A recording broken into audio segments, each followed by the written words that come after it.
We gon' break up, then we make up. Alright guys, welcome to Cooking Classy with Click. I'm my own cameraman again this week, and today we are doing gumbo. So, if you're not an experienced chef, or you're not speedy, I'm not very speedy, it's very important to have all your things prepared beforehand. So I have diced up 3 stalks of celery, a whole red bell pepper and half a green bell pepper just because that's what I had, and a whole white onion. And then I've also, let's see if I can get it, done 2 jalapeno peppers and 10 cloves of garlic and a pound of smoked sausage. You can use andouille, but any smoked sausage will do. We're also going to do some chicken. So I got a skillet on the burner right now. I've got chicken thighs. Dark meat is better. Never ever use white meat for gumbo. It will dry out. The texture will be all messed up. So I have salted and peppered both sides. I got about a little over a pound of chicken thighs here. I got some grapeseed oil. If you don't have grapeseed oil, you can use canola oil, you can use vegetable oil, avocado oil if you want something with a high smoke point.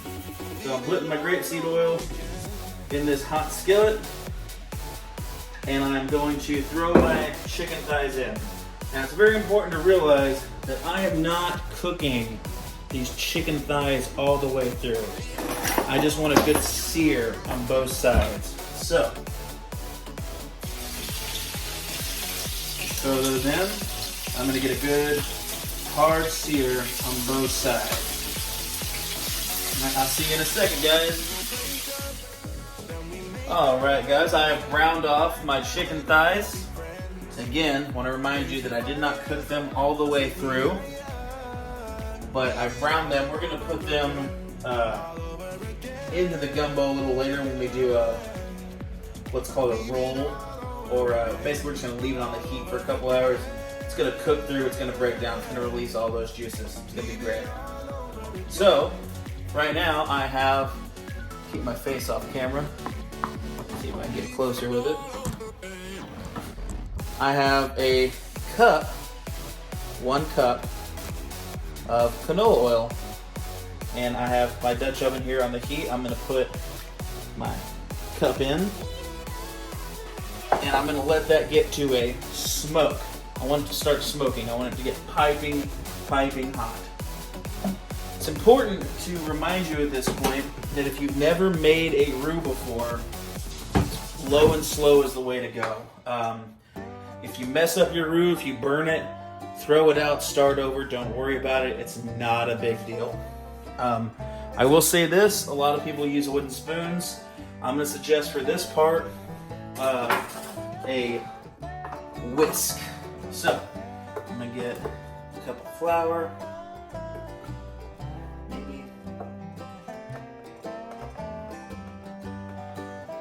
Also, it's very important that you make the biggest mess you possibly can.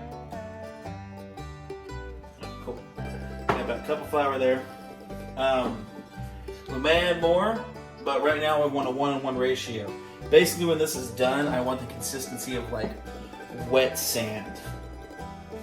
Alright, I'll see you in a few minutes once this starts smoking. Alright guys, so I got a little smoke coming off of it now. Take my whisk. This is a point that you cannot walk away. So we're going to get our vegetables ready. We're going to get our deglazing beer ready. I forgot to mention you will need a beer for this. Never use a light beer. Light beer has no flavor. But, alright, we got some smoke. Let's put some flour in it. Get right above it. We're going to go for a dark chocolate consistency. And we're going to whisk, whisk, whisk, whisk. See, that is piping hot. Drop my thingy. Alright, we don't want it clumpy. I'm actually going to bring the heat down just a little bit so this doesn't get away from me. Okay, so you see it's turning blonde. Now it's turning light brown. Keep going, keep going. It may even start to smell like it's burning. Keep going. You're doing okay. Just pay attention. A normal roux will take you about 20 to 30, sometimes 45 minutes. But we're crazy. We don't have time. We're busy people. We got to get back to watching Netflix. Alright. That's turning brown. And this is in real time. I'm not going to speed this up or anything, guys. Turn the heat up a little bit.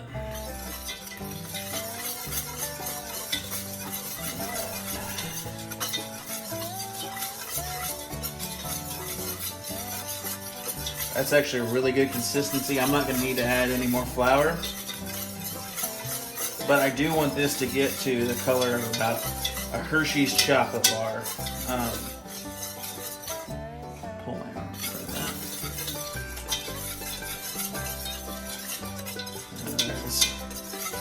that. Already smells good because I got oil and I got flour. So gluten and oil.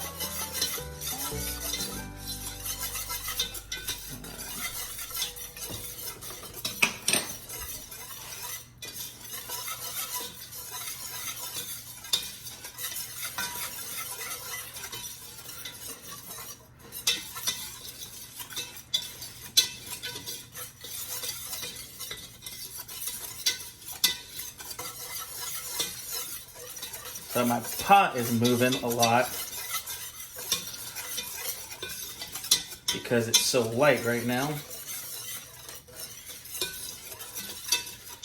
We are almost there. See how quick that went, guys? That was all in real time. So, I mean, less than 5 minutes because we're fucking crazy. All right. Put that to the side. Got our bell pepper.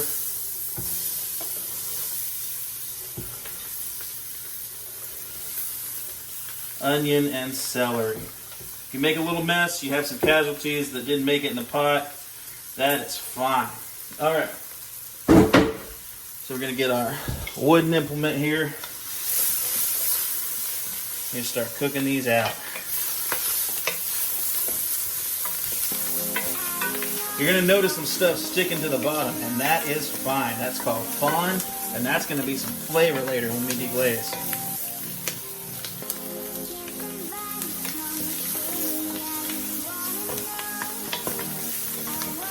Oh man, I wish I could smell this.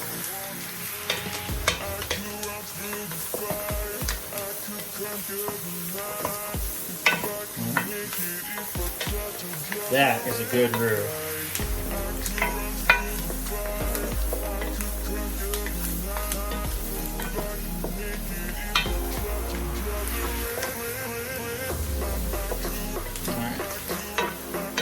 So that's cooking down nicely. The onions aren't quite translucent. Take a break, my hand is hurting.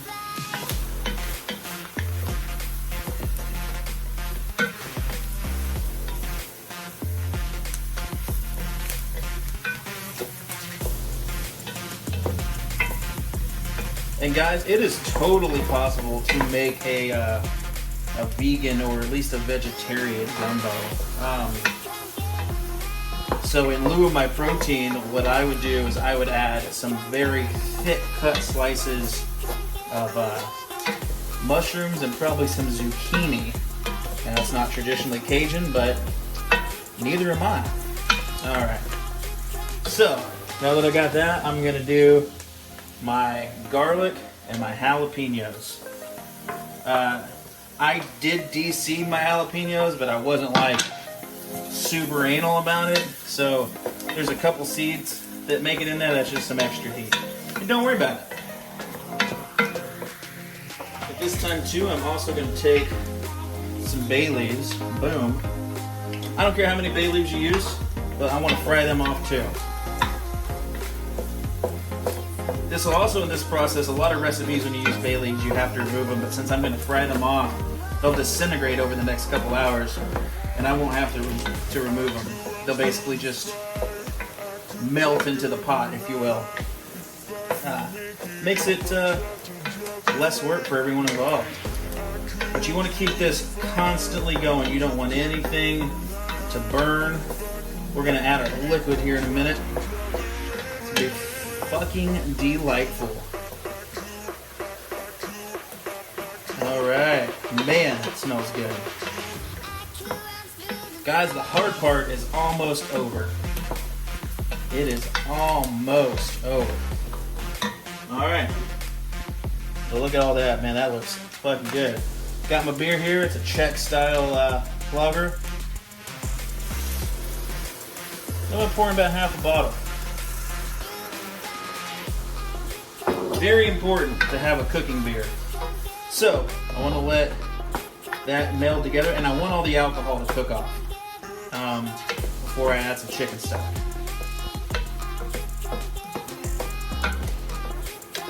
We're basically making a nice thick gravy. So I got my chicken stock ready. I'm going to keep stirring this.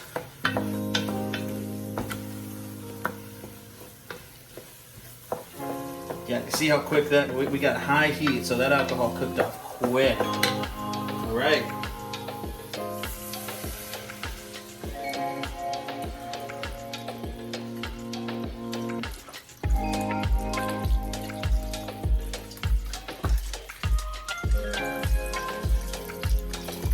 So I'm using one jug here, and that's 4 cups. 32 ounces, 4 cups. I'm gonna stir that.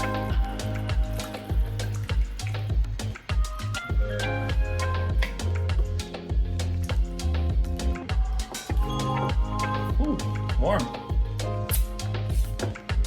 All right. So at this point, I'm gonna drop my seared chicken back in.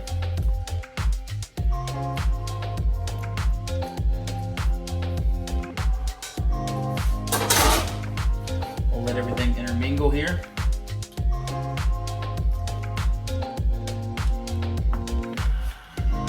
Throw my sausage in.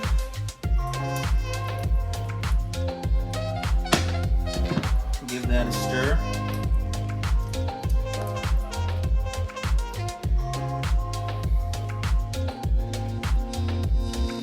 And this is a pre-smoked sausage, guys. You can saute this if you want. If you're using raw sausage, you definitely need to saute it, but if it's pre-smoked, it doesn't really matter. It's already cooked. Just gotta throw it in there. I'm gonna turn the heat down to low, a little above low. I'm gonna pot her up. I'm gonna put the camera back on my beautiful mug, and I'm gonna let this go about an hour, hour and a half. All right, we'll see you soon. Alright guys, we got our gumbo at a low roll, just simmering, and so we're going to start cooking our rice. I'm going to go with brown rice. Traditionally, I think gumbo is white rice. I'm going to use a long grain brown rice. It's a little healthier. All the nutrients haven't been stripped away yet. But anyway, I have a medium saucepan here over high heat. And I'm going to move my camera closer. I'm going to add some olive oil. I'm going to take 1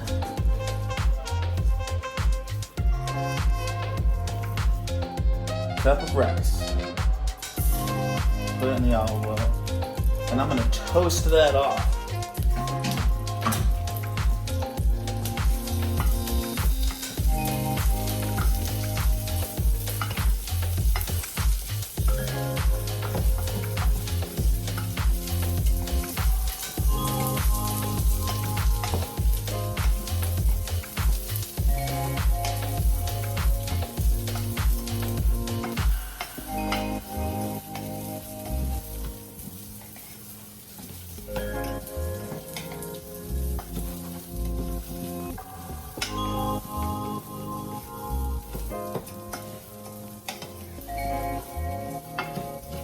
Basically, just like anything toasting off, I want it to get, sorry, I just realized my hand was in the way.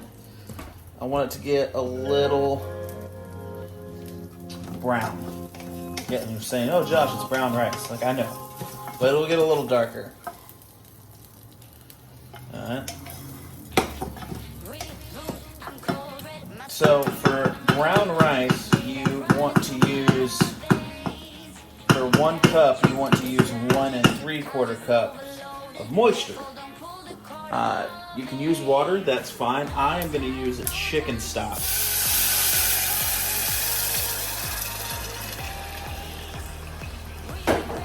And then on top of that, I'm going to throw in a pinch of salt. I'm going to stir that around and get it incorporated.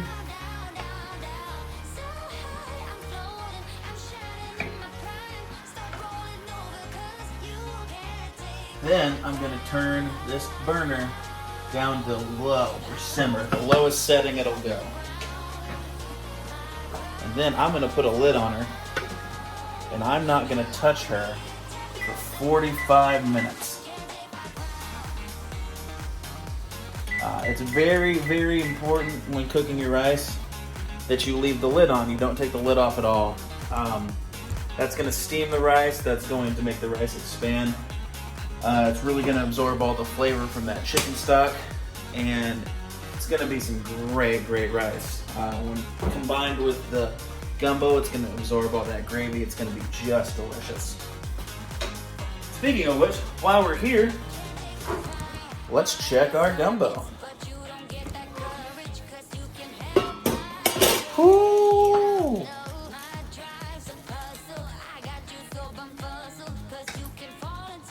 Man.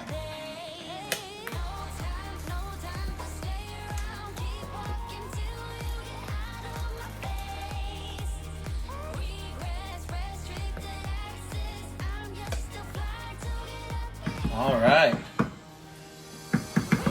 See you in a few minutes, guys. All right, guys, my gumbo is done. My rice is done. I'm going to take some fresh green onions and I'm going to chop. And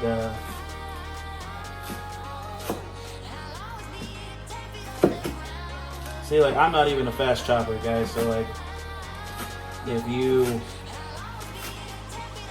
get bummed out because your like dicing skills or your chopping skills aren't fast, it's fine. I'm slow. But all right, so we got our rice.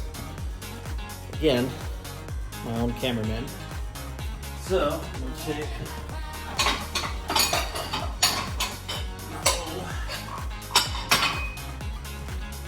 remove my lid. Remove my lid. I'll take a little bit of this rice.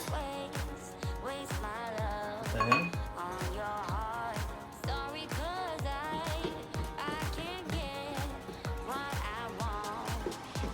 Break this up a little bit because the chicken. And it's not going to take much, guys. It's been simmering so long. And if you do have big chunks of chicken, who cares?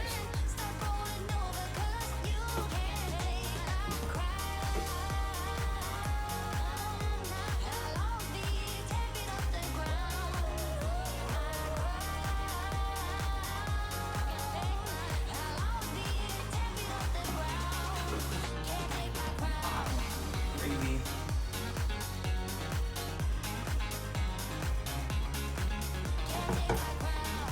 Alright.